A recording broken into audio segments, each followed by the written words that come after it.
मैं क्या बयां करूंगा फजीलत हुसैन की, कुरान बयान करता है अजमत हुसैन की। और जन्नत में कैसे जाओगे जालिम यजीदियो, महंगी पड़ेगी तुमको अदावत हुसैन की। और मुनकिर तू देख लेना सरे हश्र बिल यकीन, फुरकान को मिलेगी शफाअत हुसैन की। हज़रात इमाम हुसैन रजी अल्लाह ताला अन्हु मदीना शरीफ की सरजमीन पे पैदा होते हैं। इमाम हुसैन रजी अल्लाह ताला अन्हु का नाम मुबारक कहां से आया? हदीस पाक है, मदीने वाले मुस्तफ़ा इरशाद फरमाते हैं, अल हसन वल हुसैन इस्मानी मिन अस्माए अहलिल जन्ना। हसन और हुसैन ये दोनों जन्नती नाम हैं जो अल्लाह ने मेरे नवासों के लिए भेजे हैं। इससे पहले पूरी रूए जमीन पे किसी का नाम हसन नहीं था, ना किसी का नाम हुसैन था। ये दोनों नाम जन्नती नाम है, जन्नत से आए हैं। हज़रात इमाम हुसैन रजी अल्लाह ताला अन्हु पैदा होते हैं। मेरे आका हुजूर सल्लल्लाहु अलैहि वसल्लम को खबर दी जाती है, या रसूल अल्लाह चांद सा नवासा पैदा हुआ है। मेरे आका तशरीफ लाते हैं तो देखा कि हजरत उम्मुल फज़ल रजी अल्लाह ताला अन्हा की गोद में इमाम हुसैन है। मेरे आका को दिया जाता है। मेरे आका इमाम हुसैन के दाहिने कान में अजान पढ़ते हैं और बाएं कान में तकबीर पढ़ते हैं।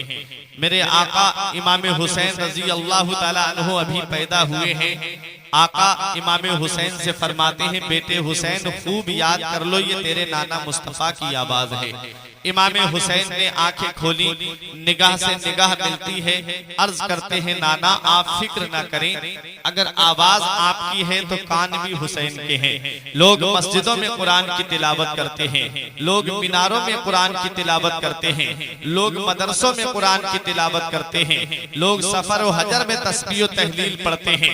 मस्जिद में कुरान की तिलावत करना आसान है, मदरसों में कुरान की तिलावत करना आसान है, खानकाहों में बैठ करके कुरान पढ़ना आसान है, सफर व हजर में तस्बीह व तहलील पढ़ना आसान है। लेकिन जवान बेटे के जिस्म पर घोड़े दौड़ रहे हों, जवान बेटे का लाशा निगाहों के सामने हो, ऐसे आलम में कुरान पढ़ना ये इमाम हुसैन का काम है। मेरा हुसैन आलम तसव्वुर में कहता है, मेरे नाना आप फिक्र ना करें, अगर आवाज आपकी है तो कान भी हुसैन के हैं। लोग मस्जिदों में कुरान की तिलावत करते हैं, जरूरत पड़ेगी तो हुसैन नेज़े पे चढ़ के कुरान की तिलावत करेगा। जब तक दुनिया बाकी रहेगी हुसैन का नाम बाकी रहेगा, जब तक दुनिया बाकी रहेगी हुसैन का जिक्र होता रहेगा, जब तक दुनिया बाकी रहेगी हुसैन का चर्चा होता रहेगा। अली को फातिह बदरो हुनैन कहते हैं, अली को फातिह बदरो हुनैन कहते हैं, हसन को सिबते शहे मशरिकैन कहते हैं, और वफा की आखिरी मंजिल का नाम है अब्बास, कमाले सब्र रजा को हुसैन कहते हैं, कमाले सब्र रजा को हुसैन कहते हैं। हजरात किसी के कान में अजान उसका बाप देता है, किसी के कान में अजान उसका दादा देता है, किसी के कान में अजान उसका मामू पढ़ता है, किसी के कान में अजान उसका भाई पढ़ता है, किसी के कान में अजान मस्जिद का इमाम देता है, किसी के कान में अजान आलिम साहब देते हैं, किसी के कान में अजान हाफिज साहब देते हैं, किसी के कान में अजान पीर साहब देते हैं, किसी के कान में अजान मुदर्रिस साहब देते हैं, अरे किसी के कान में अजान हुजूर ताजुल शरिया देते हैं, किसी के कान में अजान मुफ्ती आजम देते हैं, किसी के कान में अजान हुजूर हुज्जतुल इस्लाम देते हैं, किसी के कान में अजान आला हजरत देते हैं, किसी के कान में अजान औलियाए किराम देते हैं। मगर वह मेरे हुसैन तेरी अजमत का कोई जवाब नहीं, वह मेरे हुसैन तेरी शान का कोई जवाब नहीं, वह मेरे हुसैन तेरे मकाम व मर्तबे का कोई जवाब नहीं। हुसैन के कानों में अजान वो दे रहा है जिसके सदक़े में जमीन बनी है और आसमान बना है, जिसके सदक़े में सारी कायनात को पैदा किया गया है। वो नबी हुसैन के कान में अजान दे रहा है, जिस नबी के सदक़े में सारे जहान को पैदा किया गया, जिस नबी के सदक़े में सारी कायनात को पैदा किया गया है। दुनिया जानती है और जानती रहेगी, दुनिया मानती है और मानती रहेगी। इमाम हुसैन के मकाम व मर्तबे को मदीने वाले मुस्तफा ने बुलंद कर दिया है। अब कोई माई का लाल हुसैन के मर्तबे को घटा नहीं सकता। इस राज से वाकिफ है जमाने वाले, इस राज से वाकिफ है जमाने वाले। जिंदा है मोहम्मद के घराने वाले और मिट गए मिटते हैं मिट जाएंगे आखिर, अरे हुसैन तेरा नाम मिटाने वाले।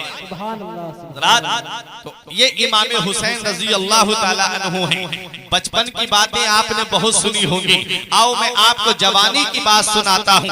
आका इमाम हुसैन की शान क्या है, बहुत जल्द मैं अपनी तकरीर को खत्म कर दूंगा।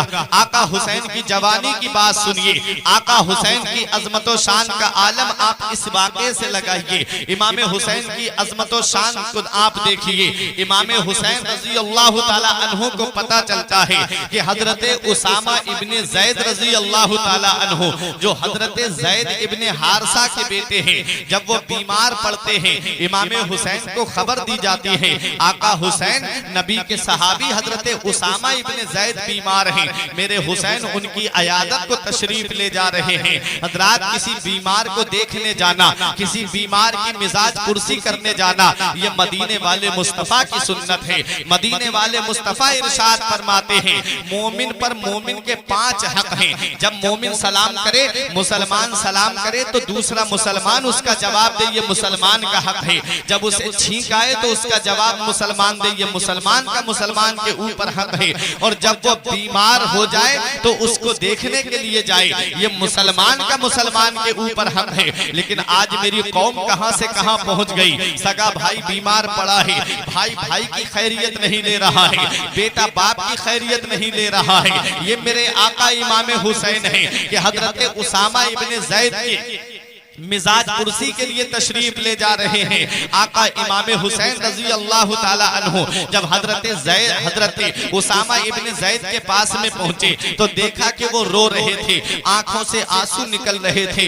इमाम हुसैन ने सलाम किया, उन्होंने जवाब दिया। पूछा कि उसामा भाई आप रो क्यों रहे हो? तो हजरत उसामा इब्ने ज़ैद कहते हैं मैं रो इसलिए रहा हूँ कि मेरे ऊपर कर्ज आ रहा है और मेरे पास इतनी दौलत नहीं है, मेरे पास इतना पैसा नहीं है, मेरे पास इतना सरमाया नहीं है कि मैं कर्ज उतार सकूं। अगर मैं इसी हाल में दुनिया से चला गया, अब मुझे लगता है कि मैं ठीक नहीं हो पाऊंगा। अगर मेरा इंतकाल इसी हाल में हो गया तो कयामत के दिन जिनका कर्ज मुझ पर आ रहा है वो अपना अपना कर्ज मुझसे कयामत के दिन मांगेंगे। मैं कयामत में उनको कर्ज कहां से दूंगा? इसलिए मैं अफसोस कर रहा हूं, काश मेरे पास में पैसा होता, काश मेरे पास में दौलत होती, काश मेरे पास में इतना सरमाया होता, काश मेरे पास में इतने दिरहम और दीनार होते कि मैं अपना कर्ज अदा करके चला जाता। इमाम हुसैन रजी अल्लाह ताला अन्हु वो हैं, सखी बाप के बेटे हैं, सखी नाना के नवासे हैं, सखी माँ के बेटे हैं। इमाम हुसैन कहते हैं भाई परेशान मत हो, आपका कर्ज मैं अदा करूंगा। इमाम हुसैन ने जब इतना कहा आपका कर्ज मैं अदा करूंगा तो हजरत उसामा इब्ने ज़ैद कहते हैं अल्लाह आपको जज़ाए खैर अता फरमाए। क्या अच्छा होता हुसैन के मेरा कर्ज मेरी आंखों के सामने अदा हो जाता। अब तो मैं दुनिया से जाने वाला हूँ, मेरे सामने मेरा कर्ज अदा हो जाता तो मुझे खुशी ही और होती। इमाम हुसैन ने फरमाया मुझे उनके नाम बताइए जिनका कर्ज आप पर आ रहा है, उनका एड्रेस बताइए, मैं अभी घर जाके उनका कर्ज अदा करता हूँ। इमाम हुसैन को उन्होंने नाम बताए और सबका एड्रेस बताया। इमाम हुसैन अपने घर पे तशरीफ लाते हैं और ला करके अपने खादिम से फरमाते हैं इन लोगों को बुला करके लाओ। तो खादिम पर्चा लेता है, उन लोगों को बुला के लाता है, उनके एड्रेस पे पहुंच करके आका इमाम हुसैन के घर पे बुला करके लाया। सारे कर्ज ख्वाह इमाम हुसैन के दरवाजे पे आ गए। कर्ज किसका है? उसामा इब्ने ज़ैद का है। और अदा कौन कर रहा है? मेरा आका इमाम हुसैन अदा कर रहे हैं। मेरे आका इमाम हुसैन ने कहा बताओ तुम्हारा कितना कर्ज है? सबने अपना अपना कर्ज बताना शुरू किया। तारीख बताती है, इस्लामी हिस्ट्री हमें ये दर्श देती है कि आका इमाम हुसैन ने एक दिन में 60,000 दिरहम कर्ज अदा किया था। 60,000 दिरहम कितने होते हैं? आज के हिसाब से जब हम उसकी कीमत को कैलकुलेट करते हैं तो तकरीबन 1 करोड़ के करीब कीमत पहुंचती है। ये मेरे आका इमाम हुसैन की सखावत है, ये मेरे आका इमाम हुसैन की सखावत का आलम है कि हजरत उसामा इब्ने ज़ैद का 1 करोड़ का कर्ज अदा कर रहे हैं, उसके बाद रब की बारगाह में अर्ज कर रहे हैं, ऐ मेरे परवरदिगार, ये कर्ज जो मैंने अदा किया है ये किसी को दिखाने के लिए नहीं किया है, अल्लाह की रजा के लिए किया है, मौला तेरी रजा हासिल करने के लिए किया है। आज हमारा भाई अगर 100 रुपए किसी गरीब को देता है तो पैसे बाद में पहुंचते हैं, पहले फोटो खींच करके इंटरनेट पे अपलोड किया जाता है कि फला गरीब की मदद करता फला भाई। अगर कोई नेता किसी गरीब को कंबल बांटता है तो कंबल गरीब को बाद में पहुंचता है, पहले उस गरीब का फोटो खींच करके इंटरनेट पे मजाक उड़ाया जाता है। अगर कोई किसी हॉस्पिटल में जाकर के किसी मरीज को केला या फल वगैरह दिया देता है तो पहले फोटो खींच करके इंटरनेट पे डालता है। ये आज हमारा मुआशरा कहां से कहां पहुंच गया। आज कोई चीज दी जाती है तो उसकी तशहीर की जाती है, उसे दिखावे के लिए किया जाता है। और याद रखो अल्लाह का कुरान कहता है वला तुब्तिलू सदकातिकुम बिल मन्नि वल अज़ा, अपने सदकात को एहसान और अज़ियत के जरिए बातिल मत करो। एहसान और अज़ियत का मतलब क्या है? अगर आपने मस्जिद में पैसा दे दिया है और दरवाजे पे आकर के ये कहते हो मैंने मस्जिद में काम कराया है, मैंने मस्जिद में पैसा दिया है, मैंने मस्जिद में चंदा दिया है, मैं नहीं देता तो काम नहीं होता, मैं नहीं देता तो मस्जिद में ये काम नहीं हो पाता, इस तरह से एहसान जताया है। अल्लाह का कुरान कहता है अपने सदकात को एहसान और अज़ियत के जरिए बातिल मत करो। अगर एहसान जता दिया जाता है तो अल्लाह ताला उसका सवाब खत्म कर देता है। इसलिए जो भी काम करो वो अल्लाह की रजा के लिए करो। दुनिया को दिखाने से कुछ नहीं होता है, वो रब राजी हो जाए, उसका रसूल राजी हो जाए तो सारी खुदाई तुम्हारी हो जाए। सुभान अल्लाह, सुभान अल्लाह। नारे तकबीर, नारे तकबीर, नारे रिसालत, मसलके आला हजरत मौलाना फुरकान रजा मंजरी साहब क़िबला, नारे तकबीर। ये आका इमाम हुसैन है। एक दिन हजरत अमीर मुआविया की तरफ से जो आपका वजीफा मुकर्रर था 10,000 दिरहम मिले। 10,000 दिरहम की थैली आपके पास में थी, घर पर नहीं गए, मस्जिद नबवी के दरवाजे पे बैठ गए, तलाश कर रहे हैं कोई गरीब मिल जाए मैं ये दिरहम उसको दे दूं। इमाम हुसैन रजी अल्लाह ताला अन्हु का दोस्त उधर से गुजर के जा रहा था, कहा हुसैन कैसे बैठे हो? आका हुसैन ने फरमाया ये वजीफा हमारा आया है, हम चाहते हैं कि किसी गरीब को दे दिया जाए। वो दोस्त भी वहीं बैठ गया। थोड़ी देर के बाद एक गरीब आया, हुसैन मेरे घर में खाने को कुछ नहीं है, हुसैन मेरे घर में फाके हो रहे हैं, हुसैन मुझको दे दीजिए। आका इमाम हुसैन ने 10,000 दिरहम की वो थैली उठा करके उस गरीब मिस्कीन को दे दी। वो दुआएं देता हुआ चला गया। उसके बाद में इमाम हुसैन के दोस्त ने कहा ये मेरे आका इमाम हुसैन आपका लिबास फटा हुआ था, क्या अच्छा होता इन दिरहमों में से कुछ पैसों का आप लिबास खरीद लेते, अपने घर वालों के लिए गल्ला भेज देते, अपने घर वालों के लिए कुछ खाने पीने का इंतजाम कर देते। तो मेरे आका इमाम हुसैन का जवाब सुनो। इमाम हुसैन फरमाते हैं ये दुनिया है दुनिया, और दुनिया हमारे दिल के अंदर घर नहीं कर सकती। हम जो भी काम करते हैं वो अल्लाह और उसके रसूल की रजा के लिए करते हैं। ये इमाम हुसैन की जिंदगी है, ये इमाम हुसैन का कैरेक्टर है, ये इमाम हुसैन की सीरत है कि जो भी काम कर रहे हैं वो अल्लाह की रजा के लिए कर रहे हैं, अपने नाना की रजा के लिए कर रहे हैं। आओ जरा जवानी की बात आ गई है तो एक वाकया मैं और आपको सुना दूं। इमाम हुसैन रजी अल्लाह ताला अन्हु के पड़ोस में एक यहूदी का मकान था और यहूदी इमाम हुसैन के घर में गंदगी डालता, यहूदी इमाम हुसैन के घर में कूड़ा डालता। उसके बाद में इमाम हुसैन रजी अल्लाह ताला अन्हु वो कूड़ा उठा करके बाहर फेंक देते। एक दिन यहूदी की बीबी ने कहा तुमको शर्म नहीं आती, तुमको हया नहीं आती, इमामुल अंबिया के नवासे हैं, दोनों आलम के मालिक व मुख्तार के शहजादे हैं, तुम उनके घर में कूड़ा डालते हो।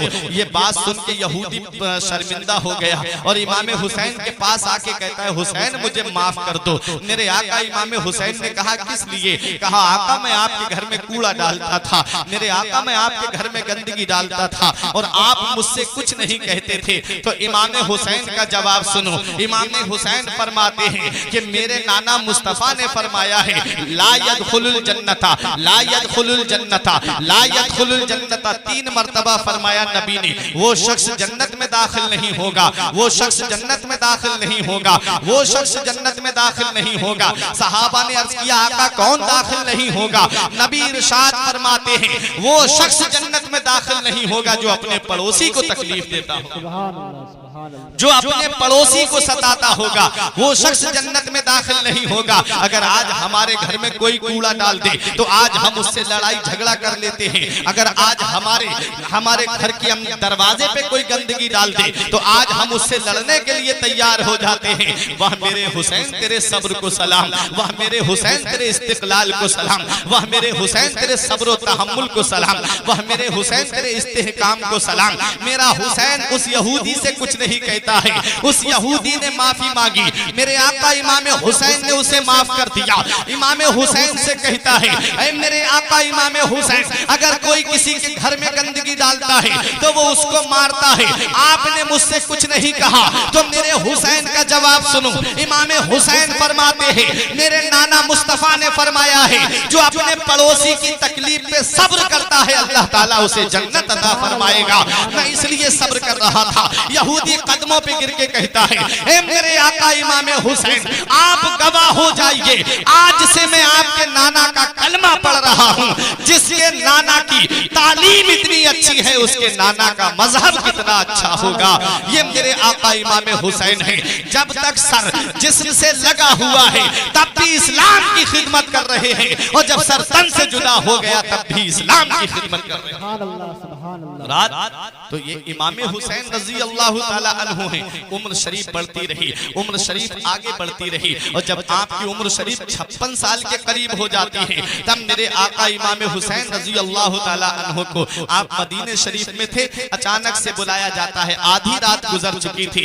उस वक्त मदीने के गवर्नर का नाम वलीद इब्ने उतबा था, और कूफे के गवर्नर का नाम नोमान इब्ने बशीर था, और बसरा के गवर्नर का नाम इब्ने जियाद था। तो मदीने के गवर्नर वलीद इब्ने उतबा ने इमाम हुसैन को बुलाया। आधी रात गुजर चुकी थी। अब मेरा हुसैन वहां उनके गवर्नर हाउस में जाकर के इमाम हुसैन तशरीफ ले जाते हैं, तो वहीं पर बराबर में मरवान बैठा हुआ था। ये वही मरवान है जब ये पैदा हुआ था तो नबी की बारगाह में लाया गया, हुजूर दुआ कर दीजिए इसके लिए। नबी ने दो कहा कि बज़ागुल इब्नुल बज़ग, अरे ये तो गिरगिट का बेटा गिरगिट है। ये मरवान वो जालिम था कि हजरत उस्मान गनी की शहादत में इसी मरवान का हाथ था, मोहर चुराने में। हजरत उमर फारूक आजम की शहादत में भी इसी मरवान का हाथ था। करबला का इतना बड़ा सानहा सामने आया, इसमें भी इसी मरवान का हाथ था। इमाम हुसैन जब पहुंचे गवर्नर हाउस में, कहा मुझे किस लिए बुलाया गया है? कहा आका हुसैन, अमीर मुआविया रजी अल्लाह ताला अन्हु का विसाल हो गया है। जब हजरत अमीर मुआविया का नाम सुना तो इमाम हुसैन ने इन्ना लिल्लाहि व इन्ना इलैहि राजिऊन पढ़ा। उसके बाद कहा कि हुसैन, ये यजीद की तरफ से खत आया है, और इसमें कहा गया है कि हुसैन इब्ने अली से कहो कि वो मेरी बैअत करें। बैअत का मतलब क्या था? बैअत का मतलब था सपोर्ट करना, बैअत का मतलब था समर्थन देना। जैसे आज हम वोट दे के किसी को प्रधान बनाते हैं, वोट दे के किसी को चेयरमैन बनाते हैं, वोट दे करके किसी को विधायक बनाते हैं, ऐसे ही उस वक्त बैअत का मतलब यह था कि सब लोग एक जगह जमा होकर के सब लोग जिस एक को अपनी तरफ से चुन लिया करते थे उसी को खलीफा बनाया जाता था। इमाम हुसैन रजी अल्लाह ताला अन्हु ने फरमाया, बैअत का जो तरीका चला आ रहा है उस तरीके से बैअत लो। जैसे अबू बकर सिद्दीक खलीफा बने, जैसे उमर फारूक आजम खलीफा बने, जैसे उस्मान गनी खलीफा बने, जैसे मौला अली शेर खुदा खलीफा बने। जुमे के दिन मस्जिद में बात रखी जाती थी, बताओ किस शख्स को तुम खलीफा बनाना चाहते हो? जिस पर सब लोगों का इत्तिफाक हो जाता था उसी को खलीफा बनाया जाता था। यजीद ने जबरन तख्त पे बैठ करके अपना खिलाफतनामा जारी कराया था और लोगों से जबरदस्ती अपनी बैअत ले रहा था। मेरे हुसैन उसका कैरेक्टर जानते थे, मेरे हुसैन उसका किरदार जानते थे कि यजीद जानी और शराबी है, यजीद जानी और शराबी है, तारिकुस सलात है, नमाज छोड़ देता है। इमाम हुसैन रजी अल्लाह ताला अन्हु ने फरमाया, मेरा हाथ पाक है, मैं नापाक के हाथ में अपना हाथ नहीं दे सकता। इमाम हुसैन ने ये कहा और बाहर निकलने लगे। तब मरवान ने कहा, हुसैन को जाने मत दो, अभी इनसे बैअत ले लो। अगर हुसैन गवर्नर हाउस से चले गए तो फिर इनसे बैअत नहीं ले पाओगे। अगर बैअत करते हैं तो ठीक है, वरना हुसैन के सर को कलम कर दो। मेरे हुसैन ने ये जुमले मरवान के सुन लिए, तलवार निकाल के कहते हैं, तू हमारे कत्ल की बात करता है, तू हमारे कत्ल की बात कर रहा है, तुझे हमारी बहादुरी का अंदाजा नहीं है, तुझे हमारी ताकत का अंदाजा नहीं है, तुझे हमारी कुव्वत का अंदाजा नहीं है।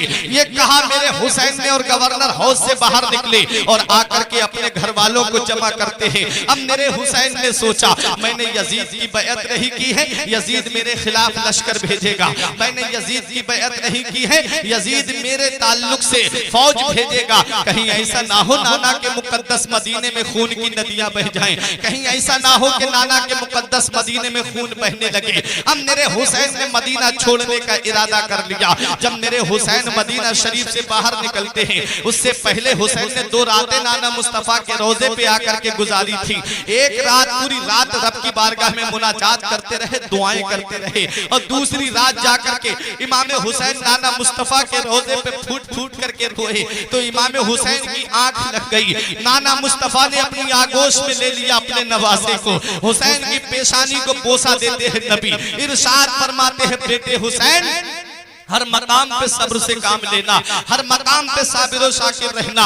मेरे हुसैन की आंख खुलती है, नाना मुस्तफा के रोजे पे खड़े होके कहते हैं नाना आपका वही बेटा हुसैन आया है जिसे आप सीने से लगाते थे, आपका वही बेटा हुसैन आया है जिसे आप कलेजे से लगाते थे, आपका वही बेटा हुसैन आया है जिसके बारे में नाना आपने फरमाया है अल हुसैन मिन्नी व अना मिनल हुसैन, हुसैन मुझसे है और मैं हुसैन से हूँ। आपका वही बेटा हुसैन आया है जिसके बारे में नाना आपने फरमाया है जिसने हुसैन से मोहब्बत की उसने मुझसे मोहब्बत की। आपका वही बेटा हुसैन आया है जिसके बारे में नाना आपने फरमाया है हसन और हुसैन दोनों जन्नती फूल हैं जो अल्लाह ने मुझे दुनिया में अता फरमाए हैं। फूल की कैफियत क्या होती है, फूल की कैपेसिटी क्या होती है? अरे फूल हजरतपुर की सरजमीन पे खिले, सुबह को खिलेगा शाम को मुरझा जाएगा। फूल बरेली की सरजमीन पे खिले, सुबह को खिलेगा शाम को मुरझा जाएगा। फूल बदायूं की सरजमीन पे खिले, सुबह को खिलेगा शाम को मुरझा जाएगा। फूल यूपी की सरजमीन पे खिले, सुबह को खिलेगा शाम को मुरझा जाएगा। फूल हिंदुस्तान के बाहर खिले, सुबह को खिलेगा शाम को मुरझा जाएगा। लेकिन ऐ हजरतपुर के जिंदा दिल मुसलमानों, फूल जब मदीने की सरजमीन पे खिले, फातिमा की गोद में खिले, अली का बेटा बन के खिले, नबी का नवासा बन के खिले, तो वो फूल मुरझाएगा नहीं। करबला के मैदान में उसे 3 दिन भूखा प्यासा रखा जाएगा, तब भी वो फूल मुरझाएगा नहीं। करबला के जर्रे जर्रे से आवाज आएगी, कितने महके हुए हैं मदीने के फूल, कितने महके हुए हैं मदीने के फूल। करबला तेरी किस्मत में लाखों नारे तकबीर, नारे तकबीर, नारे रिसालत, मसलके आला हजरत, नारे तकबीर। मेरे आका इमाम हुसैन कहते हैं नाना आपका वही बेटा हुसैन आया है जिसे आप चूमा भी करते थे, जिसे आप सूंघा भी करते थे। नाना अब आपका नवासा आपका रौदा छोड़ करके जा रहा है, अपने नवासे का आखिरी सलाम कबूल कर लो। मेरे नाना मैं इस्लाम की कश्ती किनारे लगाने जा रहा हूँ, मेरे नाना मैं मजहब इस्लाम की खातिर मदीना छोड़ के जा रहा हूँ। अब हुसैन अपने नाना के रोजे से अपनी माँ फातिमा के मजार पे तशरीफ लाते हैं। अम्मी फातिमा के मजार पे आकर के अर्ज करते अम्मी आपका वही बेटा हुसैन आया है जिसे बुखार आता था तो तुम मन्नतों के रोजे रखती थी। आपका वही बेटा हुसैन आया है जिसे कोई तकलीफ होती थी तुम तड़प जाया करती थी। अम्मी आपका वही बेटा हुसैन आया है जिसे एक बार रोते हुए नाना मुस्तफा ने देखा था तो आपसे आकर के कहा था कि मेरे बेटे हुसैन को रोने ना दिया करो, हुसैन के रोने से मुझे तकलीफ होती है। मेरी अम्मी अब आपका बेटा आपका रोजा छोड़ के जा रहा है, आप अपने बेटे का आखिरी सलाम कबूल कर लो। उसके बाद इमाम हसन के मजार पे आते हैं, अर्ज करते हैं मेरे भाई हसन आपका वही भाई हुसैन आया है जिसका हाथ पकड़ के तुम मदीने की गलियों में चलते रहे, जिसको हमेशा आपने अपने साथ में रखा। अब अपने भाई हुसैन का आखिरी सलाम कबूल कर लो।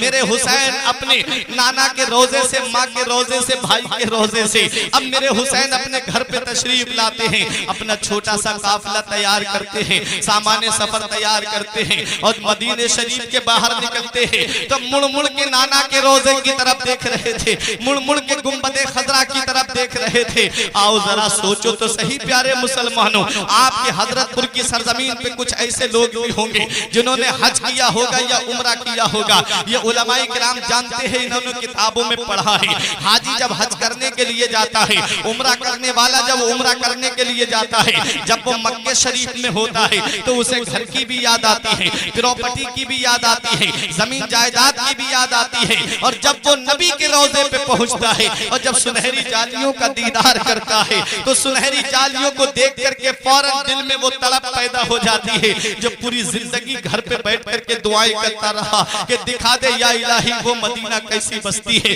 जहां पर रात दिन मौला तेरी रहमत बरसती है। अब नबी के रोजे के सामने है, हाजी जब नबी के रोजे की जियारत करता है, नबी के गुंबदे खजरा का दीदार करता है तो हाजी की आंखों से आंसुओं का सैलाब जारी हो जाता है।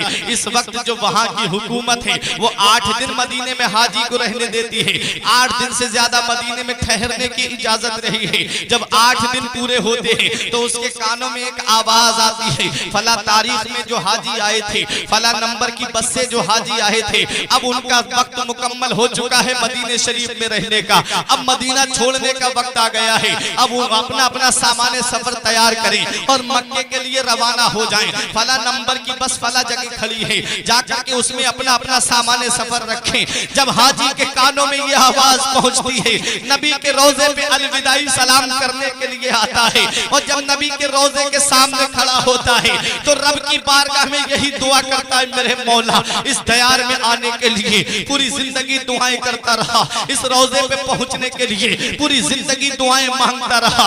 आज मैं इस रोजे पे आ गया, मेरे दिल की तमन्ना पूरी ना हो सकी, मेरे दिल की आरज़ू पूरी ना हो सकी, मेरे दिल की ख्वाहिशें पूरी ना हो सकी, मौला मेरे दिल की हसरत पूरी ना हो सकी।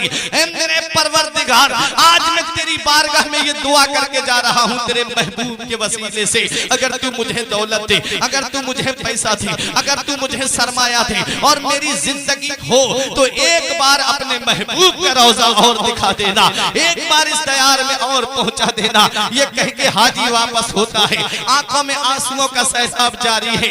मैं उस हाजी की बात कर रहा हूं जो 8 दिन मदीने में रहा है। मैंने एक हाजी से पूछा, भाई तुम्हारा मकान मदीने शरीफ में नहीं, तुम्हारी प्रॉपर्टी मदीने शरीफ में नहीं, तुम्हारी जमीन मदीने शरीफ में नहीं, तुम्हारा कारोबार मदीने शरीफ में नहीं, फिर तुम्हारी आंखों से आंसू क्यों जारी है? तो वो कहते हैं यही तो वो दयार है जिस दयार में आने के लिए पूरी जिंदगी रो रो के दुआएं करता रहा। आज मेरे दिल के अंदर जो तमन्नाएं थी, हसरतें थी, आज वो मेरी पूरी ना हो सकी, इसलिए मैं चाहता हूं कि इसी दयार में रह जाता तो बहुत अच्छा होता। लेकिन 8 दिन रहने की इजाजत मिली, उसके बाद छोड़ने का हुक्म आ गया है। जब हाजी मदीना शरीफ छोड़ता है तो आंखों से आंसू जारी हो जाते हैं। ये 8 दिन मदीने में रहने वाले हाजी की हालत है। जब मदीना छोड़ता है तो आंखों से आंसू जारी हो जाते हैं। तो वो हुसैन जिसने बचपन मदीने में गुजारा, वो हुसैन जिसने जवानी मदीने में गुजारी, वो हुसैन जिसने 56 साल की उम्र मदीने में गुजारी, जिसका मकान मदीने शरीफ में है, जिसे मदीने की बहारें सलाम करें, जिसे मदीने के नजारे सलाम करें, जिसे मदीने की गलियां सलाम करें, जिसे मस्जिद नबवी के सुतून सलाम करें, जिसे मस्जिद नबवी का दरवाजा भी पहचाने, जो फजर भी मस्जिद नबवी में पढ़ता रहा, जो जोहर भी मस्जिद नबवी में पढ़ता रहा, जो असर भी मस्जिद नबवी में पढ़ता रहा, जो मगरिब और इशा भी मस्जिद नबवी में पढ़ता रहा। हुसैन 56 साल की उम्र मदीने में गुजार के जा रहे हैं। अरे 8 दिन मदीने में रहने वाला हाजी जब मदीना छोड़े तो आंखों से आंसुओं का सैलाब रोक के नहीं रुके। हुसैन तो मेरा 56 साल की उम्र मदीने में गुजार के जा रहा है। हुसैन नाना का रोजा छोड़ रहे हैं, कैसी बीतती होगी आका हुसैन के दिल पर। हुसैन से मदीना छूट रहा है, कैसा लग रहा होगा मेरे आका हुसैन को। हुसैन से नाना का रोजा छूट रहा है, कैसी बीतती होगी आका हुसैन के दिल पर। वो मदीना हुसैन से छूट रहा है जिसके बारे में आला हजरत फरमाते हैं, तैयबा में मर के ठंडे चले जाओ आंखें बंद, सीधी सड़क ये शहर शफाअत नगर की है। वो मदीना हुसैन से छूट रहा है जिसके बारे में मुफ्ती आजम पुकार के कहते हैं, पयाम लेके जो आई सबा मदीने से, मरीजे इश्क की लाई दवा मदीने से, तमाम शाहो गदा पल रहे हैं उस दर से, मिली जहान को रोजी सदा मदीने से, वो मदीना हुसैन से छूट रहा है जिसके बारे में अल्लामा हसन कहते हैं, न हो आराम जिस बीमार को सारे जमाने से, उठा ले जाए थोड़ी खाक उनके आस्ताने से, वो मदीना हुसैन से छूट रहा है जिसके बारे में मेरे पीरो मुर्शिद हुजूर ताज शरिया पुकार के कहते हैं, मदीना ऐसा गुलशन है जो हर गुलशन की जीनत है, बहारे बागे जन्नत भी मदीना की बदौलत है, मदीना छोड़कर जन्नत में कोई जा नहीं सकता, मदीने से मोहब्बत है तो जन्नत की जमानत है। वो मदीना हुसैन से छूट रहा है जिसके बारे में शायर कहता है, वो मदीना जो कौनैन का ताज है, जिसका दीदार मोमिन की मेराज है, जिंदगी में खुदा हर मुसलमान को वो मदीना दिखा दे तो क्या बात है। वो मदीना हुसैन से छूट रहा है, तजल्लियों की अजब है फिजा मदीने में, निगाहे शौक की है इंतहा मदीने में, गमे हयात ना खौफे कज़ा मदीने में, बराहे रास्त है राहे खुदा मदीने में। वो मदीना हुसैन से छूट रहा है जिसके बारे में अल्लामा हसन कहते हैं, मर के जीते हैं जो जाते हैं मदीना ए हसन, मर के जीते हैं जो जाते हैं मदीना ए हसन, और जी के मरते हैं जो आते हैं मदीना छोड़कर। और तैबा से लौटना किसी आशिक से पूछिए, तैबा से लौटना किसी आशिक से पूछिए, ऐसा लगा कि रूह बदन से निकल गई। आज हुसैन नाना का रोजा छोड़ रहे हैं। जब मदीने शरीफ के बाहर निकले तो हजरत ज़ैनब ने पूछा, ए मेरे भाई क्या देख रहे हैं? तो मेरे हुसैन ने कहा, ए मेरी बहन ज़ैनब, जिसे दुनिया में कहीं चैन नहीं मिलता, जिसे दुनिया में कहीं आराम नहीं मिलता, जिसे दुनिया में कहीं राहत नहीं मिलती, जिसे दुनिया में कहीं सुकून नहीं मिलता, उसे चैन हमारे नाना के मदीने में मिलता है, उसे सुकून हमारे नाना के मदीने में मिलता है, उसे आराम हमारे नाना के मदीने में मिलता है। आज वही मदीना हुसैन से छूट रहा है। शहरे रसूले पाक का जीना उदास है, शहरे रसूले पाक का जीना उदास है। करबल चले हुसैन मदीना उदास है, और बानों ने शह से अर्ज की नाना दुहाई है, जाता है दूर दर से नवासा उदास है। अब हुसैन मदीने शरीफ से मक्का शरीफ पहुंचे, 4 महीने कुछ दिन आपने क़याम किया, और जब नमी ज़िलहिज्जा आई, नमी ज़िलहिज्जा आई, तब मेरे हुसैन ने मक्का छोड़ा। किसी साथी ने कहा, हुसैन बहुत अच्छा मौका मिल गया है, मक्के शरीफ में है, हज अदा होने वाला है, हुसैन बहुत अच्छा मौका है, चलो हज कर लेते हैं, हुसैन चलो तवाफ़े काबा कर लेते हैं, हुसैन चलो हजरे अस्वद का बोसा दे देते हैं, हुसैन चलो मकाम इब्राहिम के पास में 2 रकअत नफल नमाज पढ़ लेते हैं, हुसैन बहुत अच्छा मौका मिल गया है, चलो चाहे जमजम पे चलते हैं। मेरे हुसैन ने कहा, मेरे साथियों सुनो, हुसैन पे जो हज फर्ज था हुसैन ने वो बहुत पहले अदा कर दिया है। मेरे इमाम ने 25 हज पैदल चल करके अदा किए हैं। मेरे हुसैन जवाब देते हैं, ऐ मेरे साथी सुनो, मुझ पे जो हज फर्ज था वो मैंने बहुत पहले अदा कर दिया है। अब हुसैन पर हज फर्ज नहीं है, बल्कि इस्लाम की अजमत बचाना फर्ज है, नबी की शरीयत को बचाना फर्ज है। बचाने के लिए करबो बला में दीन की अजमत, बचाने के लिए करबो बला में दीन की अजमत, हुसैन इब्ने अली हज का महीना छोड़ आए हैं। हुसैन इब्ने अली हज का महीना छोड़ आए हैं। अब मेरे हुसैन मक्का शरीफ से करबला के लिए रवाना हुए। 1 मुहर्रम को मैदाने करबला में पहुंचे। 7 मुहर्रम मंगल के दिन हुसैन पे पानी बंद किया गया, और जब आशूरा की रात आती है 10 यानी 9 मुहर्रम शरीफ सुबह को 10 होना है। मैं तमाम शहादतें आपको नहीं बता पाऊंगा, सिर्फ एक शहादत इमाम हुसैन की बता के उसी में अपना पैगाम पहुंचा के मैं अपनी जगह ले लूंगा, क्योंकि वक्त भी काफी हो चुका है और आप हजरात के चेहरे देख करके भी लग रहा है कि वक्त की बहुत ज्यादा किल्लत है। इसलिए आप हजरात थोड़ी देर सुकून से बैठे, एक शहादत बयान करूंगा, वरना करबला के वाक़े के लिए तो बहुत ज्यादा वक्त दरकार है। इमाम हुसैन ने अपने तमाम जवानों को एक खेमे में इकट्ठा किया, और इमाम हुसैन ने सब जवान जब एक खेमे में इकट्ठा हो गए तो इमाम हुसैन ने एक खुतबा दिया और कहा, मैं अल्लाह की हम्द करता हूँ, मैं अल्लाह की हम्दो सना करता हूँ हर हाल में, मैं जिस हाल में भी हूँ अल्लाह की हम्द करता हूँ। मैं मदीने शरीफ में था तो अल्लाह की हम्द कर रहा था, मक्का शरीफ में था तो अल्लाह की हम्द कर रहा था। आज मैं करबला के मैदान में हूँ, यहाँ भी अल्लाह की हम्द सना कर रहा हूँ। मैं खुशी में हूँ तब भी अल्लाह की हम्द कर रहा हूँ, मैं गम में हूँ तब भी अल्लाह की हम्द कर रहा हूँ, मैं ऐशो आराम में हूँ तब भी अल्लाह की हम्द कर रहा हूँ, और परेशानी के आलम में हूँ तब भी मैं उसकी हम्द सना कर रहा हूँ। मेरे इमाम ने कहा, मेरे साथियों, जिंदगी बहुत कीमती होती है, जिंदगी बड़ी अजीज होती है, इसलिए मेरी वजह से तुम अपनी जान को खतरे में न डालो। ये वही सरजमीन है करबला की सरजमीन, जिसके बारे में मेरे नाना मुस्तफा ने फरमाया, मेरा बेटा हुसैन करबला में शहीद होगा। और ये वही सरजमीन है जंग सिफ़ीन से वापसी के मौके पे मेरे बाबा मौला अली नहरे फुरात के किनारे बैठ करके इतना रोए थे कि आपकी दाढ़ी मुबारक आंसुओं से तर हो गई थी। किसी साथी ने पूछा, आका आप रो क्यों रहे हैं? तो हजरत मौला अली शेरे खुदा ने कहा, यही तो वो सरजमीन है जहां मेरे बेटे हुसैन को शहीद किया जाएगा। इमाम हुसैन रजी अल्लाह ताला अन्हु कहते हैं, ऐ मेरे साथियों, सुबह जंग होनी है, तुम्हें पता है कि हुसैन को मैदान करबला में शहीद किया जाएगा, इसलिए मेरी वजह से तुम अपनी जान खतरे में ना डालो। तुम्हारे बीवी बच्चे इंतजार कर रहे होंगे, तुम अपने अपने घर चले जाओ। मेरे इमाम ने ये कहा और चराग बुझा दिया कि कोई सामने मेरे ना जा रहा हो, शर्म की वजह से अंधेरे में निकल जाए। मेरे इमाम ने जब थोड़ी देर के बाद चराग जलाया तो क्या देखा कि जो जहां बैठा था वहीं बैठा रहा, कोई अपनी जगह से नहीं हिलता है। फिर मेरे इमाम ने कहा, मेरे साथियों, जिंदगी बड़ी कीमती होती है, मेरी वजह से अपनी जान खतरे में न डालो। ऐसा करो, मेरे छोटे छोटे बच्चे लेके चले जाओ, रास्ते में जब तुमसे कोई पूछे कि हुसैन को कहां छोड़ के जा रहे हो तो कह देना हुसैन के बच्चे मदीने में छोड़ने जा रहे हैं। ये मौका भी मेरे इमाम ने दिया और चराग बुझा दिया। जब चराग जलाया तो कोई अपनी जगह से नहीं हिला, जो साथी जहां बैठा था वहीं बैठा रहा। मेरे इमाम तीसरी मर्तबा फिर उन लोगों से कहते हैं कि लोगों चले जाओ, जिंदगी बड़ी कीमती होती है, मुझे तन्हा मैदान करबला में छोड़ दो। चराग बुझाना चाहते थे, हजरत हबीब इब्ने मुजाहिर खड़े हो गए, ए मेरे आका इमाम हुसैन, चराग बुझाने से कुछ नहीं होगा, अगर ये चराग पूरी रात भी बुझा रहे तब भी मदीने वाले मुस्तफा के गुलाम तुम्हें छोड़ के जाने वाले नहीं है।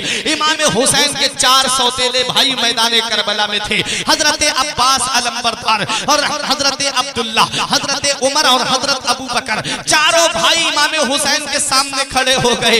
ए मेरे भाई, हम वो नहीं है जो आपको तन्हा मैदान करबला में छोड़ के चले जाएं। एक भाई ने कहा, मेरे भाई मैं आपके दाहिने से लड़ूंगा, एक बोला बाएं से लड़ूंगा, एक बोला मेरे भाई मैं आपके पीछे से लड़ूंगा, एक कहता है मैं आपके सामने से लड़ूंगा। भाई, जब तक हमारे जिस्म में जान बाकी है आप तक तीरों को पहुंचने नहीं देंगे। मेरे इमाम ने रब की बारगाह में दुआ दस्ते दर दुआ हाथ बढ़ाई और दुआ के लिए हाथ बढ़ा करके रब की बारगाह में अर्ज करते हैं, मेरे मौला, जैसे साथी तूने मुझे दिए हैं ऐसे साथी अब कयामत तक किसी को नहीं मिलेंगे। इमाम हुसैन रब की बारगाह में हमदो सना करते हैं और अपने साथियों का शुक्रिया अदा करते हैं। अब जब जंग के तरीके शुरू होते हैं, एक एक करके सब जामे शहादत नोश कर गए हैं, 71 लोगों की शहादत हो चुकी है। अब जब इमाम हुसैन अपने खेमे में तशरीफ लाते हैं, इमाम हुसैन मैदान करबला में जाने की तैयारी करते हैं। इसी में इमाम हुसैन का पैगाम मैं आप तक पहुंचा के अपनी जगह लेता हूं। हुसैन जब अपने खेमे में तशरीफ लाते हैं तो क्या देखते हैं कि हजरत ज़ैनब कुरान की तिलावत कर रही हैं, हजरत ज़ैनब कुरान पढ़ रही हैं। अल्लाह अकबर। मेरी वो माँ और बहनें सोचे कि जो टीवी का सीरियल नहीं छोड़ती और नमाजें छोड़ देती हैं, जो नमाज़ी मोबाइल पर स्क्रीन पर गाने सुनना नहीं छोड़ती और रब के सजदे छोड़ देती हैं, वो मेरी माँ बहनें सोचें कि जो रब का कुरान नहीं पढ़ती उसको ताक में सजा करके रख दिया है और टीवी की स्क्रीन पे पूरे पूरे दिन बैठी रहती है। याद रखो, क्या वो किस मुंह से कहेंगी कि हम कयामत के दिन हजरत ज़ैनब के साथ खड़े हो जाएं?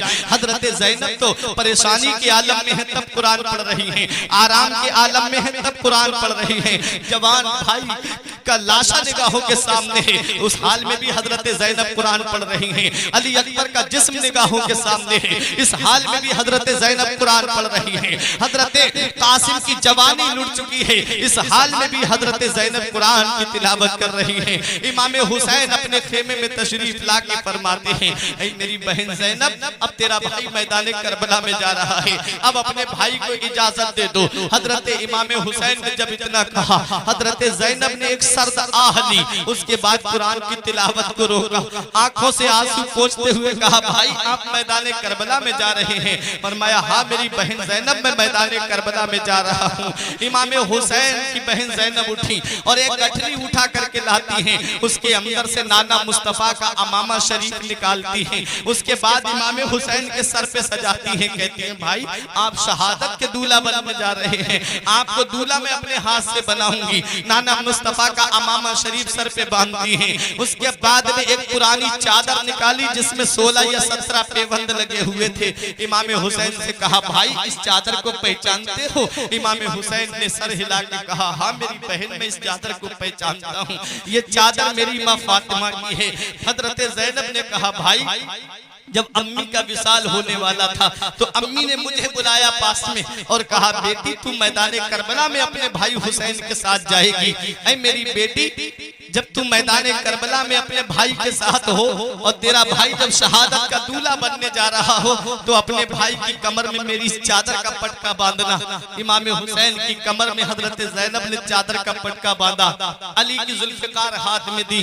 अब मेरे हुसैन शहादत के दूल्हा बने हुए हैं, मेरे हुसैन अब मैदान करबला में जाने की तैयारी कर रहे हैं। अल्लामा हसन कहते हैं, फातिमा के लाडले का आखिरी दीदार है, फातिमा के लाडले का आखिरी दीदार है। हश्र का हंगामा बरपा है मियाने अहले बैत, किस शकी की है हुकूमत, हाय क्या अंधेर है, दिन दहाड़े लुट रहा है खानदाने अहले बैत, अपना सौदा बेचकर बाजार सूना कर गए, अपना सौदा बेचकर बाजार सूना कर गए। करबला में यूं ही चमकी है दुकानें अहले बैत। अल्लामा हसन कहते, फातिमा के लाडले का आखिरी दीदार है। आज उस माँ बाप से पूछो जिनका बेटा फौज में भर्ती हो और उसे बॉर्डर पे भेज दिया जाए, 3-3 दिन तक उन माँ बाप के घर में चूल्हा नहीं जलता, पता नहीं मेरा बेटा वापस आएगा कि नहीं आएगा, कहीं ऐसा ना हो कि उसका जिस्म तिरंगे में लपेट करके लाया जाए, पता नहीं बेटे का जिस्म भी देखना नसीब हो कि न हो। यहाँ तो हो सकता है बेटा वापस आ जाए बॉर्डर से, लेकिन ये करबला की जंग कैसी जंग है। बीबियां जानती हैं हमारा शौहर जा रहा है वापस नहीं आएगा, माँ बाप जानते हैं बेटा जा रहा है लेकिन वापस नहीं आएगा।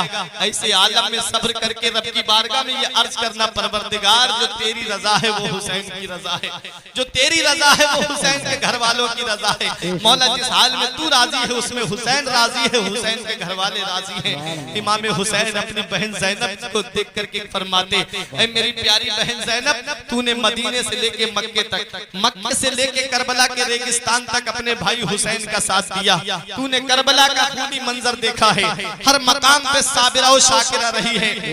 ऐ मेरी प्यारी बहन ज़ैनब, आज तेरा भाई तुझे एक वसीयत करके जा रहा है, आज तेरा भाई तुझे एक वसीयत करके जा रहा है। अपने भाई के जिस्म पे जब तलवारें लगते देखे तो सब्र करना, जब तू अपने भाई के जिस्म पे नेज़े लगते देखे तो सब्र करना, जब तू अपने भाई के जिस्म पे बर्छी और भाले लगते देखे तो सब्र करना, जब तू अपने भाई के जिस्म पे तीर लगते देखे तो सब्र करना। तू साबिरों की बेटी है, साबिरों की बहन है, साबिरों की माँ है, लिहाजा सब्र से काम लेना। हुसैन अपनी बहन ज़ैनब को सब्र की तलकीन करते हैं। उसके बाद हजरत शहरवानों पे नजर पड़ी इमाम हुसैन की, फरमाया, ऐ मेरी बीबी शहरवानों, तू ईरान के बादशाह की बेटी, तू चांदी के प्लेटों में खाने वाली, तू नरमो नाजुक बिस्तरों पे सोने वाली, हजारों कनीज़ें तेरी खिदमत करने के लिए तैयार रहती थी। तू जब से हुसैन के निकाह में आई, तुझे मिट्टी के बर्तनों में खाना खाने को मिला, तूने जमीन पे चटाई बिछा करके सो गई, फिर भी अल्लाह का शुक्र अदा किया। आज तेरा शौहर तुझसे राजी है, आज तेरा हुसैन तुझसे राजी है। बस एक वसीयत करके जा रहा हूँ, जब हुसैन के जिस्म पे तलवारें लगते देखे तो सब्र करना, जब तू हुसैन के जिस्म पे नेज़े लगते देखे तो सब्र करना, जब तू हुसैन के जिस्म पे बर्छी और भाले लगते देखे तो सब्र करना। मेरा हुसैन सब्र की तलकीन करता है। अपनी बेटी सकीना को सीने से लगाया, बेटी सकीना सब्र से काम लेना। हजरत सकीना ने कहा बाबा हमको किसके सहारे पे छोड़ के जा रहे हो? इमाम हुसैन ने कहा मेरी बहन ज़ैनब, मैं अपनी बेटी सकीना को तुझे दे के जा रहा हूँ। मेरी बेटी दीवारों से हाथ लगा के रोने ना पाए, मेरी बेटी सकीना को रोने मत देना।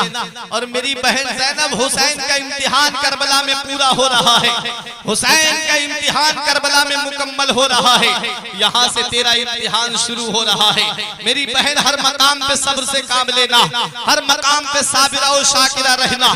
मेरा हुसैन सब्र की तलकीन करता है और अपनी सवारी पे सवार होता है। और नहरे फुरात के करीब में लश्कर था। इमाम हुसैन यजीदियों के सामने आकर के एक खुतबा देते हैं, ऐ यजीदियों सुन लो, इस वक्त नबी का नवासा पूरी रुए जमीन पर मेरे अलावा कोई नहीं है। क्यों मेरे खून के प्यासे बन गए हो? अब भी पास आ जाओ, मैं अली अकबर का कत्ल माफ कर दूंगा, मैं कासिम का कत्ल माफ कर दूंगा। इमाम हुसैन ने कहा मेरा हस्ब नसब पहचानो, मैं मदीने वाले मुस्तफा का नवासा हूँ, मैं अली शेरे खुदा का बेटा हूँ, मैं फातिमा ज़हरा का लख्ते जिगर हूँ। क्यों मेरी जान के प्यासे बन, खून के प्यासे बन गए हो? क्यों मेरी जान लेने पे तुले हुए हो?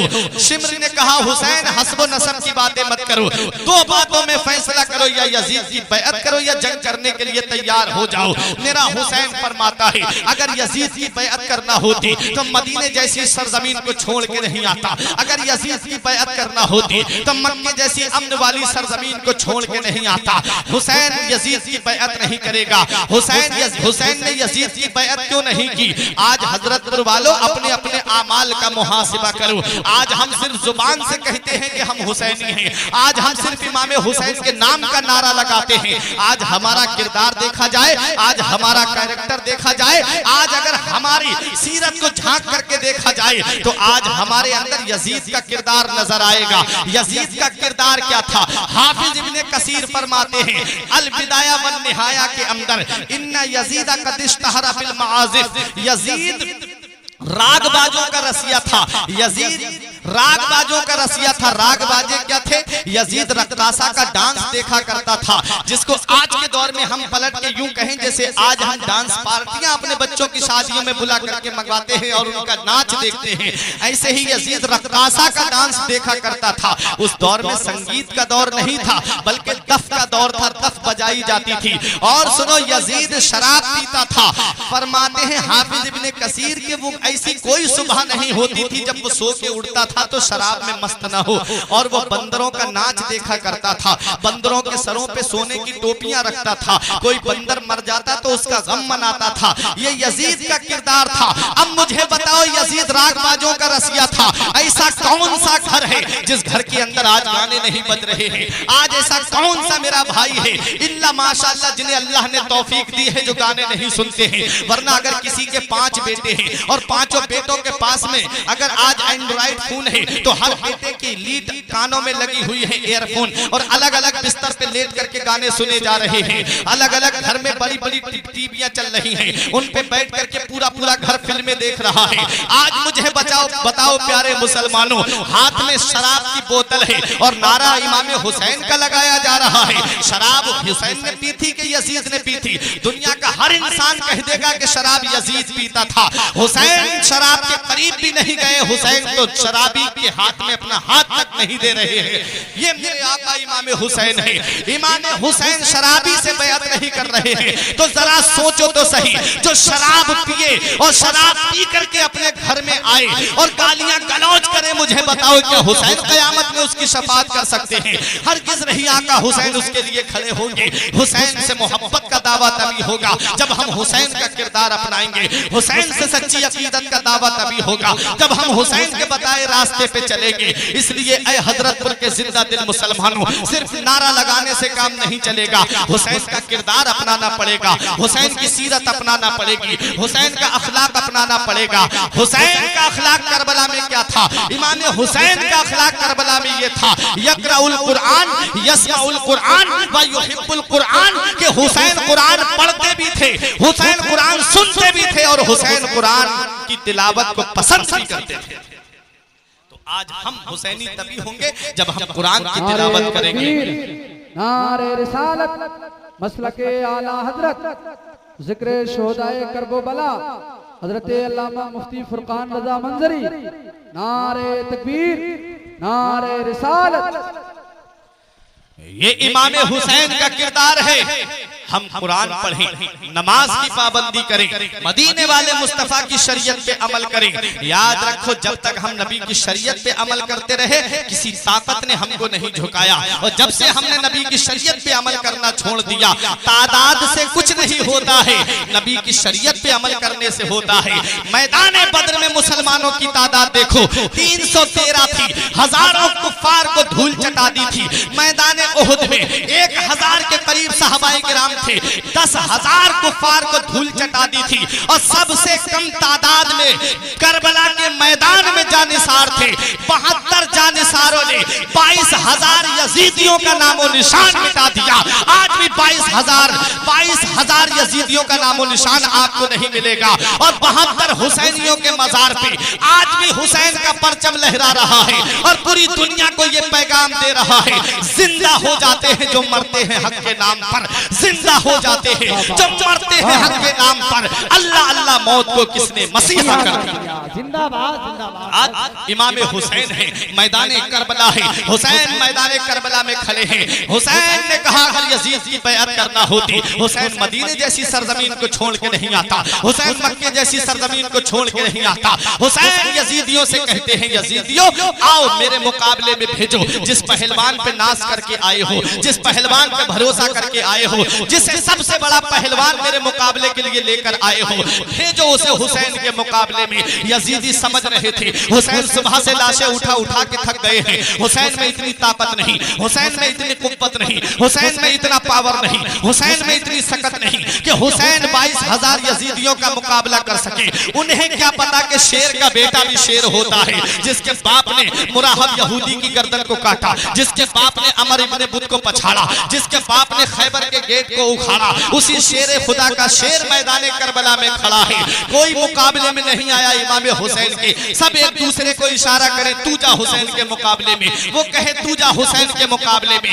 जब कोई आगे नहीं बढ़ा, मेरे हुसैन ने खुद लश्कर पे हमला किया और लश्कर को हटाते हुए नहरे फुरात पे पहुंच जाते हैं। इमाम हुसैन ने नहरे फुरात का पानी अपने चिल्लू में लेकर के यजीदियों को दिखाते हुए डाला और यजीदियों से कहा, ए यजीदियों सुन लो, इस नहरे फुरात पर कल भी हुसैन का कब्जा था, आज भी हुसैन का कब्जा है और कयामत तक हुसैन का कब्जा रहेगा। हुसैन ने मैदान करबला में तलवार उठाई है तो पानी की वजह से नहीं उठाई है। हुसैन ने करबला के मैदान में तलवार उठाई है तो प्यास की वजह से नहीं उठाई है, नाना की शरीयत की वजह से उठाई है, नाना के दीन की खातिर उठाई है। फारूक मदनापुरी ने कहा था, पानी की बात और ना दाने की बात थी, पानी की बात और ना दाने की बात थी। अरे दोज़ख से आसियों को छुड़ाने की बात थी। पानी की बात होती तो बह जाती नदियां, पानी की बात होती तो बह जाती नदियां। कौसर के जाम हमको पिलाने की बात थी, कौसर के जाम हमको पिलाने की बात थी। अरे आवाज दे तो खुल्द से कौसर निकल पड़े, नहरे फुरात खेमे के अंदर निकल पड़े। ये इम्तिहान सब्र था, वरना तो वो हुसैन उंगली जमीन पे रख दे समंदर निकल पड़े। मेरा हुसैन पानी की वजह से नहीं लड़ा है, नबी की शरीयत की खातिर, नबी के दीन की खातिर, नबी के इस्लाम की खातिर हुसैन मैदान करबला में आया है। अब मेरे हुसैन की तलवार मैदान करबला में चल रही है। हुसैन की तलवार बिजली की तरह चमक रही थी, हुसैन की तलवार सायका की तरह गरज रही थी और गाजर मूली की तरह यजीदियों को काट रही थी। अमर इब्ने साद घबरा गया, बोला अरे हुसैन की तलवार को रोको। शिम्र बोला कैसे रोकूं, सिनान बोला कहां से रोकूं, खूली बोला काहे को रोकूं। करबला में 12-13 जगह से आवाज आ रही थी, अरे हुसैन की तलवार को रोको। वो तलवार जो भूख से न रुके, वो तलवार जो प्यास से न रुके, वो तलवार जिसे ज़ैनब के आंसू न रोक सके, वो तलवार जिसे शहरबानों की मोहब्बत न रोक सकी, वो तलवार जिसे उम्मे लैला का प्यार न रोक सका, वो तलवार जिसे सकीना की आहोजारी न रोक सकी।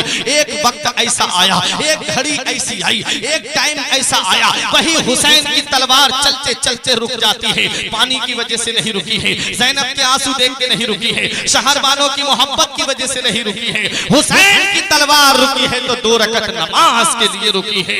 हुसैन जाते जाते हमको ये सबक दे रहे हैं, हुसैन जाते जाते हमको ये पैगाम दे रहे हैं, हुसैन जाते जाते हमको ये दर्स दे रहे हैं। ऐ लोगों, तुम खाना खा के नमाज नहीं पढ़ते, तुम पानी पी के नमाज नहीं पढ़ते, तुम एयर कंडीशनर रूम में रह के नमाज नहीं पढ़ते, तुम एसी वाले कमरे में रह के नमाज नहीं पढ़ते, तुम शिकम सैर हो के नमाज नहीं पढ़ते, तुम ऐशो इशरत में रह के नमाज नहीं पढ़ते। देख, जिस हुसैन से तू मोहब्बत का दावा करता है, जिस हुसैन से तू प्यार का दावा करता है, जिस हुसैन से तू सच्ची अकीदत रखता है, वो तेरा हुसैन तलवारें चल रही हैं सजदा कर रहा है, नेज़े चल रहे हैं सजदा कर रहा है, पर्चियां चल रही हैं सजदा कर रहा है, भाले चल रहे हैं सजदा कर रहा है। हुसैन अपने नाना की उम्मत को पैगाम दे के जा रहे हैं, अगर वाकई तुम्हें हुसैन से मोहब्बत है, अगर वाकई तुम्हें हुसैन से प्यार है, अगर वाकई तुम्हें हुसैन से सच्ची अकीदत है, तो हुसैन मैदान करबला में नमाज पढ़ के जा रहा है, तुम भी नमाज की पाबंदी करते रहना, तुम भी नमाज को उसके वक्तों पे अदा करते रहना। ना मस्जिद में, ना बैतुल्लाह की दीवारों के साए में, ना मस्जिद में, ना बैतुल्लाह की दीवारों के साए में नमाज़े इश्क अदा होती है तलवारों के साए में, नमाज़े इश्क अदा होती है तलवारों के साए में। मेरे इमाम मैदान करबला में आखिरी सजदा करके ये पैगाम दे के जा रहे हैं कि कभी नमाज न छूटने पाई। अगर सच्चे हुसैनी होगे तो नमाज की पाबंदी करते रहोगे। सच्चा हुसैनी वही है जो अपने हुसैन के बताए रास्ते पे चलता रहे। ऐसा ना हो कि नाम हुसैन की मोहब्बत का हो और किरदार यजीद का अपनाए हुए हो। इसलिए हुसैन की मोहब्बत का चिराग अपने सीने में जलाओ, हुसैन की मोहब्बत का चिराग अपने सीने में रोशन करो। आप लोगों से मैं पूछना चाहता हूँ, इमाम हुसैन रजी अल्लाह ताला अन्हु का बज़ाहिर पूरा कुनबा कट गया मैदान करबला में, एक बेटा बाकी रहा जिनको इमाम ज़ैनुल आबिदीन कहते हैं। अब ये उलमा शोरा ये सब मेरे जुमले की ताईद करेंगे, ये जितने बैठे हुए हैं मैं सबकी तवज्जो चाहता हूँ, आपका ईमान ताजा हो जाएगा। एक बेटा इमाम हुसैन का मैदान करबला से वापस आया, एक बीमार करबला। और यजीद के कितने बेटे थे? 14 लड़के और 5 लड़कियां थी, 14 बेटे और 5 बेटियां। तारीख बताती है 14 बेटों वाला यजीद मर गया, 14 बेटों वाला यजीद उसका नामो निशान खत्म हो गया और एक बेटा हुसैन का मैदान करबला से वापस आया। आज पूरी दुनिया के अंदर देख लो, यजीद की कोई नस्ल मौजूद नहीं है और हुसैन का खानदान आज पूरी दुनिया में मौजूद है। कोशे कोशे में तुम्हें हुसैन का खानदान मिलेगा, दुनिया के कोने कोने में हुसैन की नस्ल मिलेगी। बगदाद में देखो तो हुसैन की नस्ल है, अजमेर में देखो तो हुसैन की नस्ल मौजूद है, महरेरा शरीफ में मेरे हुसैन की नस्ल मौजूद है, बिलग्राम शरीफ में मेरे हुसैन की नस्ल मौजूद है, बदायूं शरीफ में मेरे हुसैन की नस्ल मौजूद है, बरेली शरीफ में सैयदों की शक्ल में मेरे हुसैन की नस्ल पाक मौजूद है, बहराइच शरीफ में मेरे हुसैन की नस्ल मौजूद है, मसौली शरीफ में मेरे हुसैन की नस्ल मौजूद है, बांसा शरीफ में मेरे हुसैन की नस्ल मौजूद है, अरे ग्वालियर शरीफ में मेरे हुसैन की नस्ल मौजूद है, देवा शरीफ में मेरे हुसैन की नस्ल मौजूद है। उधर ना तीर ना खंजर कमान बाकी है, इधर हर एक दहन में जुबान बाकी है और अजीब जंग है वो जंगे करबला जिसमें हुआ जो कत्ल वही खानदान बाकी है। नारे तकबीर, नारे रिसालत, नारे गौसिया, मसलके आला हजरत, खानदान मुस्तफा। क्या बात है? हुआ जो कत्ल वही खानदान बाकी है। तो याद रखो प्यारे मुसलमानों, जो अल्लाह के नाम पे जान देता है अल्लाह उसकी नस्ल को खत्म नहीं होने देता है। 2 जानवर हैं, एक जानवर जिसे खिंजीर कहा जाता है उसकी कुर्बानी नहीं होती है और दूसरा जानवर वो है जिसे बकरा कहा जाता है उसकी कुर्बानी होती है। अब बताओ, खिंजीर एक बार में 12-12 बच्चे पैदा करता है और बकरी 2 या 3 बच्चों को जन्म देती है। अब मुझे बताओ, बकरा ईद के मौके पर लाखों बकरे कुर्बान होते हैं कि नहीं होते हैं? करोड़ों बकरे कुर्बान होते हैं कि नहीं होते हैं? अरबों खरबों बकरे कुर्बान हो जाते हैं। होना तो ये चाहिए था कि जो करोड़ों कुर्बान हो रहे हैं उनकी तादाद कम होती चली जाती, उनकी नस्ल खत्म होती चली जाती, लेकिन तारीख बताती है बकरों की नस्ल खत्म नहीं हुई, इसलिए कि बकरे को कुर्बान किया जाता है तो अल्लाह के नाम पे किया जाता है और जो अल्लाह के नाम पे कुर्बान होता है अल्लाह उसकी नस्ल को खत्म नहीं करता है। हुसैन ने मैदान करबला में जान दी है तो अपने रब के नाम पे दी है। हुसैन ने मैदान करबला में जामे शहादत नोश किया है तो अपने रब के नाम पे किया है। अल्लाह ने हुसैन की नस्ल को खत्म नहीं किया। 14 बेटों वाला यजीद मर गया, उसकी नस्ल आज पूरी दुनिया में कहीं नहीं, और एक बेटा हुसैन का मैदान करबला से वापस आया। आज पूरी दुनिया का कोई कोना ऐसा नहीं जहां हुसैन की नस्ल मौजूद है। पूरी दुनिया में हुसैन की नस्ल मौजूद है।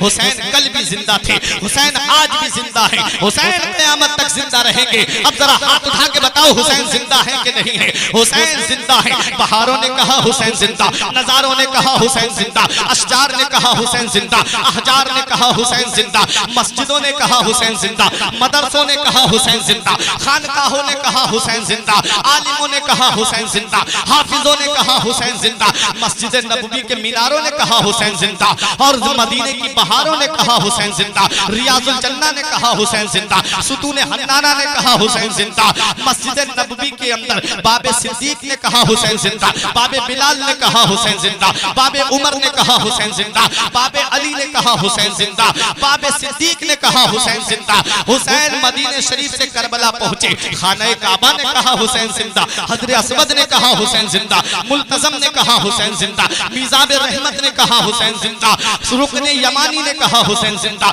रुकने शामी ने कहा हुसैन जिंदा, मुल्तजम ने कहा हुसैन जिंदा, मकाम इब्राहिम ने कहा हुसैन जिंदा, सफा मरवा ने कहा हुसैन जिंदा, मुजदलफा ने कहा हुसैन जिंदा, मिना ने कहा हुसैन जिंदा। हुसैन के लिए चाहे जमजम ने कहा हुसैन जिंदा। हुसैन मक्के से करबला पहुंचे, अमर इब्ने साद ने कहा हुसैन जिंदा, खूली ने कहा हुसैन जिंदा, हुरमला ने कहा हुसैन जिंदा, शिमर ने कहा हुसैन जिंदा। हुसैन का सर तन से जुदा हुआ, इब्ने जियाद के दरबार में कूफे पहुंचा, इब्ने जियाद ने हुसैन का सर मुबारक देख के कहा हुसैन जिंदा। हुसैन का सर जब दमिश्क में यजीद के दरबार में पहुंचा तो यजीद ने हुसैन के चेहरे की नूरानियत देख करके कहा हुसैन जिंदा। अब एक भी भाई खामोश नहीं रहेगा। हुसैन के सर को यजीद ने देख के कहा हुसैन जिंदा। अरे जब तक सर जिस्म से लगा रहा सारे जहान ने कहा हुसैन जिंदा, और जब सर तन से जुदा हो गया तो अल्लाह के कुरान ने कहा हुसैन जिंदा।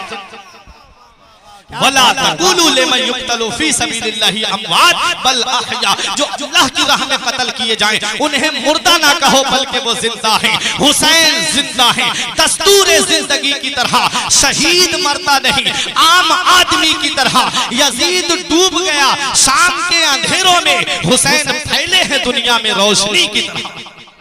हुसैन फैले हैं दुनिया में रोशनी की तरह। गोरे हुसैन के हैं ना काले हुसैन के, हर रंग में है चाहने वाले हुसैन के। जन्नत पे फातिमा का है भरपूर इख्तियार, वो जब चाहे तब मंगा ले कपड़े हुसैन के, और तब तक कसम खुदा की कयामत न आएगी, अरे जब तक रहेंगे ये चाहने वाले हुसैन।